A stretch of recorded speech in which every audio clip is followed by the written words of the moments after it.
খেজুরের রস আর শুকনো চালের গুঁড়ো দিয়ে পানির ভাপে কাপ কেক। হ্যালো এভরিওয়ান, আসসালামু আলাইকুম। আশা করছি আপনারা সবাই অনেক বেশি ভালো আছেন। আজকে আমি আপনাদেরকে তৈরি করে দেখাবো শুকনো চালের গুঁড়ো এবং খেজুরের রস দিয়ে কোনো রকম বেকিং পাউডার বা বেকিং সোডা ছাড়া, তেল ছাড়া কাপ কেক তৈরি করব। এটাকে খেজুরের রসের ভাপা পিঠাও বলে থাকে। খুবই সিম্পল ওয়েতে আপনাদেরকে দেখানোর চেষ্টা করেছি। আশা করছি আমার রেসিপিটি আপনাদের কাছে ভালো লাগবে। তো কথা না বাড়িয়ে চলুন রেসিপিটি শুরু করা যাক। রেসিপিটি করার জন্য আমি একটা মিডিয়াম সাইজের পাত্রে নিয়ে নিচ্ছি ফ্রেশ খেজুরের রস। এখানে খেজুরের রস নিয়ে নিচ্ছি 1.5 লিটার পরিমাণ, মানে মেজারমেন্ট কাপের 6 কাপ। এই রসগুলো আমি কাঁচা অবস্থায় নিয়েছি, আপনারাও কাঁচা অবস্থায় নেবেন, তাহলে কিন্তু পিঠাগুলো ভালো হবে আর খুব সহজে বানাতেও পারবেন। এবার রসের মধ্যে দিয়ে দিচ্ছি শুকনো চালের গুঁড়া একে একে 10 কাপ। 1.5 লিটার রসের সাথে 10 কাপ চালের গুঁড়ার মেজারমেন্টটা একদমই পারফেক্ট, এর বেশি কিন্তু দেওয়ার প্রয়োজন নেই। তো এবার একটা চামচের সাহায্যে আমি চালের গুঁড়া এবং খেজুরের রস মিশিয়ে নিচ্ছি একসাথে। ভালোভাবে মেশাতে হবে যাতে কোনো দলা পাকিয়ে না থাকে। আপনারা চাইলে হাতের সাহায্যে মিশিয়ে নিতে পারেন, এতে করে আর দলাটা থাকবে না।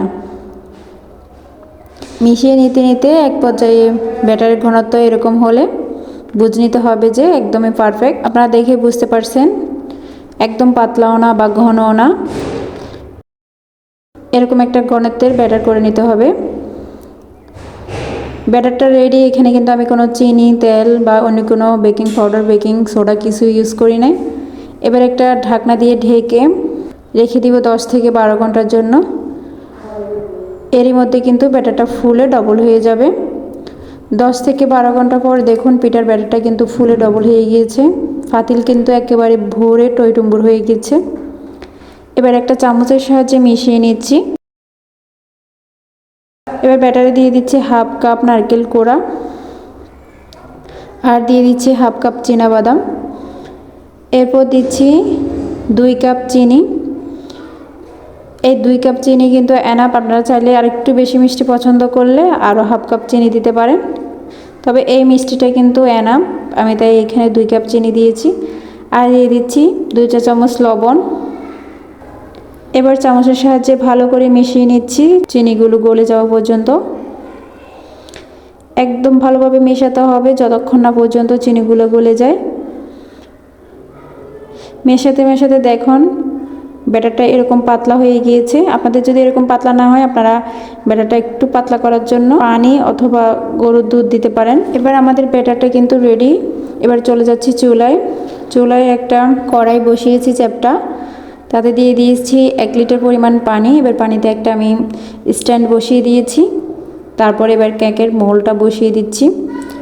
খালি কেকের মোলটা বসিয়ে দিয়েছি যাতে করে নড়ে চড়ে না যায়। এবার একটা চামচের সাহায্যে ব্যাটারগুলো সাবধানে কেকের মোল্ডে ঢেলে দিচ্ছি।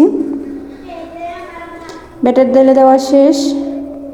এবার একটা ঢাকনা দিয়ে ভালোভাবে ঢেকে দিব যাতে ভিতরের বাষ্প বাইরে না যায়। 20 থেকে 25 মিনিটের জন্য হাই আঁচে জাল করব। 20 থেকে 25 মিনিট পর পিঠা হয়ে গিয়েছে।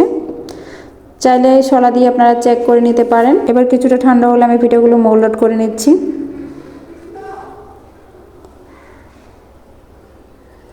একইভাবে আমি কয়েক ধাপে পিঠাগুলো রেডি করে নিয়েছি সেম প্রসেসে।